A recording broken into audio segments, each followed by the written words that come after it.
I, 28F, never thought I'd be writing this, but here I am.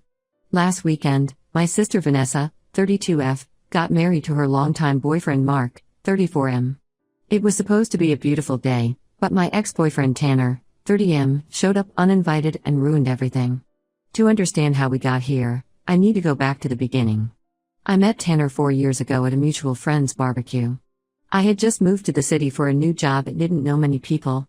Tanner was charming and funny, and we hit it off immediately. He worked as a graphic designer for a local advertising agency, and I was impressed by his creativity and passion for his work. Our relationship moved quickly. Within a few months, we were spending most of our free time together. Tanner introduced me to his friends and family, and I felt like I had finally found my place in the city. His sister Gemma, 32F, and I became close friends, often going shopping or grabbing coffee together. For the first year, everything seemed perfect. Tanner was attentive and romantic. He'd surprise me with little gifts or plan spontaneous weekend trips. We talked about our future together, even discussing marriage and kids. I thought I had found my soulmate. But as time went on, I started to notice some red flags. Tanner could be possessive and jealous. If I went out with my coworkers after work, he'd bombard me with text messages asking where I was and who I was with. He'd get upset if I spent too much time with my family, saying I was prioritizing them over our relationship. I tried to brush these incidents off, telling myself that Tanner just loved me and wanted to spend time with me. But things started to escalate. He'd have angry outbursts over small things, like me forgetting to buy his favorite snack at the grocery store or being a few minutes late to meet him for dinner. One incident stands out in my memory. About 2 years into our relationship, I got a promotion at work. I was excited and wanted to celebrate, so I invited Tanner to dinner at a nice restaurant. But when I told him the news, his reaction wasn't what I expected. Instead of being happy for me, he seemed annoyed. He made snide comments about how I'd probably be too busy for him now and accused me of caring more about my career than our relationship. I was hurt and confused by his reaction. This was a pattern I'd noticed more and more. Any of my successes or achievements seemed to threaten him. It was as if he couldn't be happy for me unless he was doing better than me. Despite these issues, I stayed with Tanner. I loved him, and I kept hoping that things would get better. I made excuses for his behavior, both to myself and to others. When my sister Vanessa expressed concern about how Tanner treated me, I defended him, saying she just didn't understand our relationship. Things came to a head about 8 months ago. We were at a friend's birthday party, and Tanner saw me talking to a male coworker who had also been invited. Even though it was a completely innocent conversation, Tanner completely lost it. He stormed over, grabbed my arm, and started yelling at me in front of everyone, accusing me of flirting and cheating on him. I was mortified and embarrassed. Our friends tried to calm Tanner down, but he was out of control. He knocked over a table, spilling drinks everywhere, and nearly got into a physical fight with my coworker. The party host ended up calling the police, and Tanner was escorted out. That was the final straw for me. The next day, when Tanner came over to apologize, I told him it was over. I couldn't take the jealousy, the anger, and the controlling behavior anymore. He begged me to reconsider, promising he would change, but I stood my ground. I told him I never wanted to see him again. For the first few months after our breakup, Tanner wouldn't leave me alone. He'd show up at my apartment unannounced, sometimes in the middle of the night. He'd call and text constantly, alternating between apologies and angry accusations. He even tried to contact my friends and family to get to me. It got so bad that I had to change my number and move to a new apartment just to get some peace. During this time, I leaned heavily on my sister Vanessa for support. She let me stay with her and Mark for a few weeks while I looked for a new place. She was there for me when I cried, when I doubted my decision, and when I was scared of Tanner's behavior. Vanessa and Mark's support was invaluable, and it brought us closer than ever. Things had been quiet for the past few months, and I thought I was finally free of Tanner. I was wrong. The day of Vanessa's wedding arrived, and everything was going perfectly. The ceremony was beautiful, Vanessa looked stunning in her dress, and Mark couldn't take his eyes off her. At the reception, I was chatting with some of Vanessa's friends, feeling happy and relaxed for the first time in months. That's when I heard a commotion near the entrance. I turned around and there he was, Tanner, stumbling into the reception hall, clearly drunk. My heart started racing. How did he even know about the wedding? How did he find out where it was? Before I could process what was happening, Tanner spotted me and started making his way over, knocking into tables and guests as he went. I froze, not knowing what to do. Vanessa's husband Mark and some of his groomsmen quickly intervened, trying to escort Tanner out. But Tanner wasn't having it. He started yelling, saying he needed to talk to me, that he still loved me, and that I was making a huge mistake by leaving him. The entire reception came to a standstill. Everyone was staring, and I could feel the panic rising in my chest. Vanessa looked horrified, and I could see tears welling up in her eyes. This was supposed to be her special day, and Tanner was ruining it. It took 4 guys to finally drag Tanner out of the reception hall. He was kicking and screaming the whole way, causing a huge scene. Once he was gone, an uncomfortable silence fell over the room. Vanessa's new mother-in-law tried to lighten the mood by asking the band to start playing again, but the damage was done. The joyful atmosphere of the wedding had been shattered. I was a mess for the rest of the night. I kept apologizing to Vanessa and Mark, feeling guilty that my ex had ruined their wedding. They were understanding, but I could tell they were upset. Some of the older relatives were whispering and giving me disapproving looks, as if it was somehow my fault that Tanner had shown up. After the reception, I went back to my apartment, feeling drained and humiliated. I thought I had moved on from Tanner, but his appearance at the wedding brought back all the painful memories of our relationship.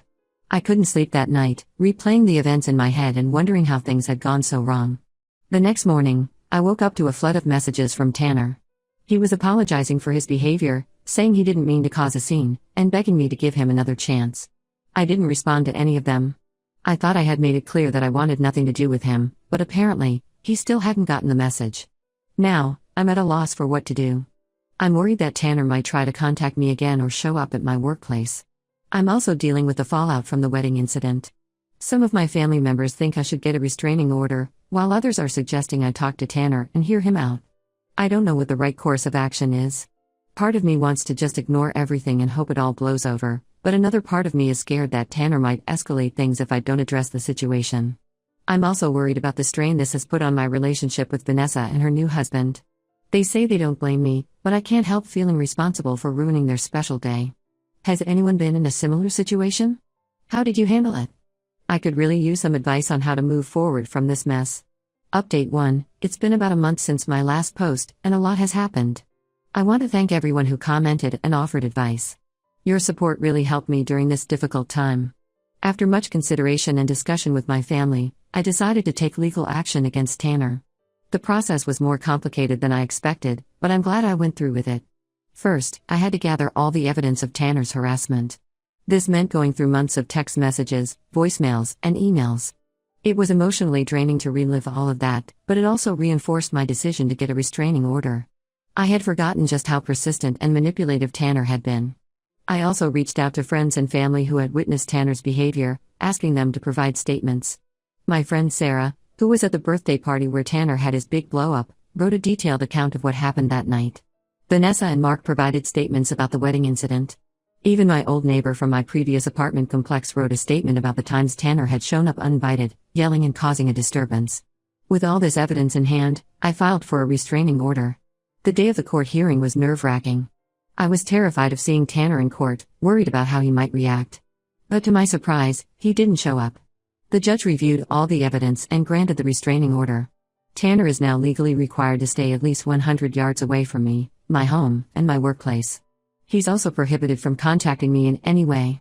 The restraining order has given me a sense of security that I haven't felt in a long time. I can go to work without constantly looking over my shoulder, wondering if Tanner might show up. I can relax in my apartment without fearing a knock on the door. However, getting the restraining order wasn't the end of the drama. A few days after it was served, Tanner's sister Gemma reached out to me. Gemma and I used to be close when Tanner and I were dating. We'd often go shopping together or have girls' nights. But we hadn't spoken since the breakup. I assumed she had taken Tanner's side. Gemma asked if we could meet for coffee, saying she wanted to talk about Tanner. I was hesitant at first, worried that she might try to convince me to give Tanner another chance. But curiosity got the better of me, and I agreed to meet her at a public cafe. When we met, Gemma looked tired and stressed. She started by apologizing for Tanner's behavior at the wedding and for not reaching out sooner. Then she dropped a bombshell. Tanner had been struggling with alcohol addiction for years, something he had managed to hide from me during our relationship. I sat there, stunned, as Gemma explained. Apparently, Tanner had started drinking heavily in college to deal with the stress of his coursework. By the time he graduated and started his job at the advertising agency, he was drinking almost every day. He was functional enough to hide it from his co-workers and from me, often drinking in secret. Gemma said that Tanner's drinking had spiraled out of control after our breakup. He had started showing up to work drunk, missing deadlines, and getting into arguments with his co-workers. He eventually lost his job. He had alienated most of his friends with his erratic behavior, and was now living with their parents. The incident at the wedding had been a wake-up call for Tanner's family. They had known about his drinking problem but had been in denial about how bad it had gotten. Now, they were trying to get Tanner into a rehab program, but he was resistant to the idea. I sat there, trying to process all this information. How had I not noticed Tanner's addiction during our 3 years together? Gemma said Tanner was very good at hiding it, often using breath mints to mask the smell of alcohol and blaming his mood swings on work stress. Part of me felt angry that Tanner had kept this from me for so long. Another part felt guilty for not noticing, for not being able to help him. But mostly, I felt relieved. Relieved that I had gotten out of the relationship when I did, before things got even worse. Gemma asked if I would consider talking to Tanner once he was sober and had completed rehab. She thought it might give both of us some closure. I told her I'd think about it, but I made no promises. Right now, I'm focused on healing and moving forward with my life. As for my relationship with Vanessa and Mark, things are slowly improving. They've been incredibly understanding throughout this whole ordeal. Vanessa and I had a long talk where we both cried and hugged it out. She assured me that she doesn't blame me for what happened at the wedding, and we're working on rebuilding our bond. Mark's family has been a bit more difficult to win over. Some of them still give me cold looks at family gatherings, but Mark has been great about standing up for me and explaining the situation. Last week, we all had dinner together, and it felt like a step in the right direction. For now, I'm taking things one day at a time. I'm focusing on my career. I recently took on a big project at work that's been keeping me busy and challenged. I'm also spending more time with friends who have been incredibly supportive throughout this whole ordeal. I know I have a long way to go, but for the first time in months, I feel like I can breathe again. The restraining order has given me peace of mind, and knowing the full story about Tanner has helped me find some closure. Thank you all again for your support and advice. I'll update again if anything significant happens. Update 2. It's been about 3 months since my last update, and I wanted to share some new developments. First, the good news, the restraining order against Tanner has been working well. He hasn't attempted to contact me or come near my home or workplace. It's been a relief to go about my daily life without constantly looking over my shoulder. Vanessa and Mark returned from their honeymoon, and we've been spending more time together. They've been incredibly supportive, and our relationship is stronger than ever. We even laugh about the wedding incident now, calling it the Great Explosion of 2023. It feels good to be able to joke about it, even if it still stings a little. Now, for the more complicated part of the update. About a month ago, I received a letter from Tanner. Before you worry, he didn't violate the restraining order. The letter came through his lawyer, which is apparently allowed. In the letter, Tanner apologized for his behavior at the wedding and throughout our relationship. He explained that he had completed a 60-day rehab program and was now 3 months sober. He acknowledged the pain he caused me and said he was working on making amends as part of his recovery process. The letter also included an invitation.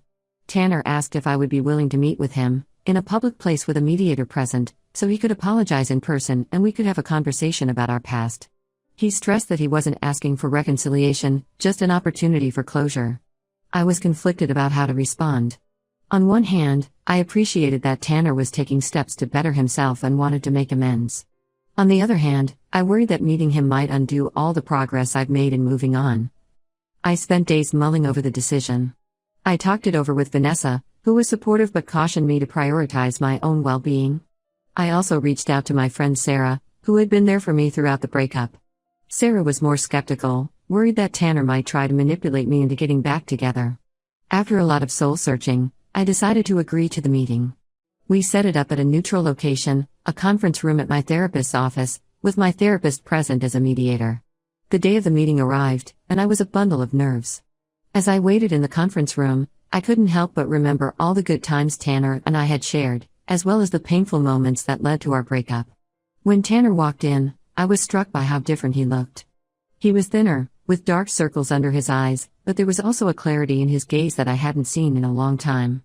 He seemed nervous, fidgeting with the hem of his shirt as he sat down. The meeting was intense. Tanner stuck to his word about not asking for reconciliation.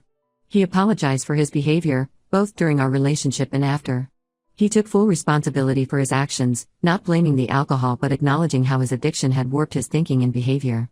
Tanner went into detail about his struggle with alcoholism, explaining how it had started in college and gradually taken over his life. He talked about the shame and fear that had kept him from seeking help earlier, and how he had pushed away everyone who tried to support him. I had the chance to express how his actions had affected me, the fear, the stress, the embarrassment. I told him about the anxiety I still feel sometimes, the way I flinch when I hear a loud voice or see someone who looks like him from a distance. It was cathartic to say these things to his face and have him truly listen. We also talked about the good times we had shared, our first date at the local art museum, the weekend trips we took to the beach, the nights we stayed up late talking about our dreams for the future. It was bittersweet to reminisce about these moments, knowing that they were now firmly in the past. By the end of the meeting, I felt a weight lift off my shoulders. It wasn't magical or earth-shattering, but it was closure. I wished Tanner well in his recovery but made it clear that I had no interest in having him in my life moving. As I left the meeting, I felt proud of myself. Proud for setting boundaries, for standing up for myself, and for being strong enough to face my past head-on. It wasn't easy, but I knew it was an important step in my healing process. In the days following the meeting, I found myself reflecting on everything that had happened. I realized that while Tanner's addiction explained some of his behavior, it didn't excuse it. I felt more confident in my decision to end the relationship and maintain my boundaries. I know this journey isn't over. I'm still working through things in therapy, processing the complex emotions that came up during the meeting with Tanner. I'm also focusing on rebuilding some of the relationships that were strained by this whole ordeal, particularly with some of Mark's family members who were still skeptical of me. But for the first time in a long time, I feel hopeful about the future. I'm throwing myself into my work and hobbies, rediscovering parts of myself that I had neglected during my relationship with Tanner. I've even started taking a photography class, something I've always wanted to do but never had the courage to try before. Thank you all for your continued support. Your comments and messages have been a source of strength throughout this process. I'll update again if there are any significant developments. Update 3. It's been 6 months since my last update, and I wanted to share some final thoughts on this chapter of my life. The meeting with Tanner turned out to be a turning point for me. After facing my fears and standing my ground, I felt a renewed sense of confidence and self-worth. I've continued to focus on personal growth, both in my career and my personal life.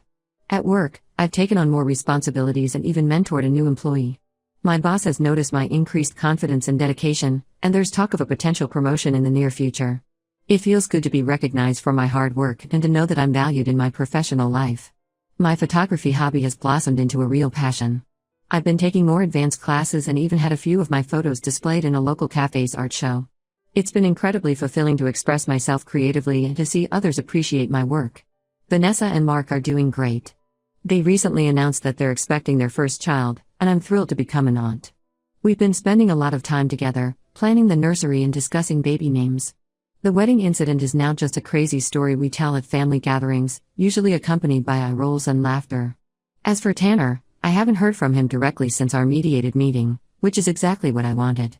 I did run into his sister Gemma at a local coffee shop a few weeks ago. We had a brief, cordial conversation.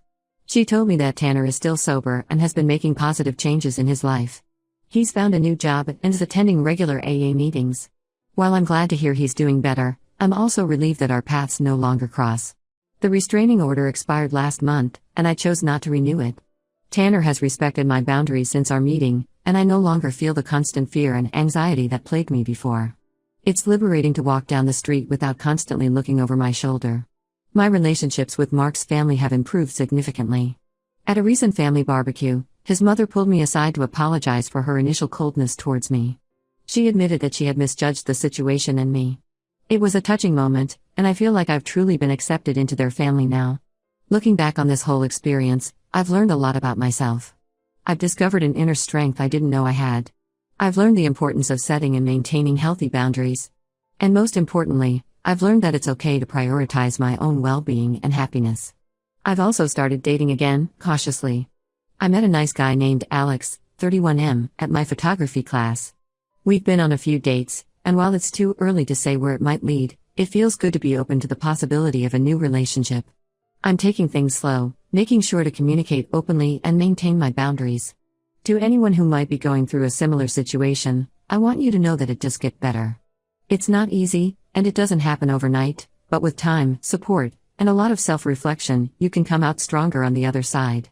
Thank you all for being part of this journey with me. Your support and advice have been invaluable. While this will be my final update on this situation, I'm leaving this post up in hopes that it might help someone else who finds themselves in a similar position.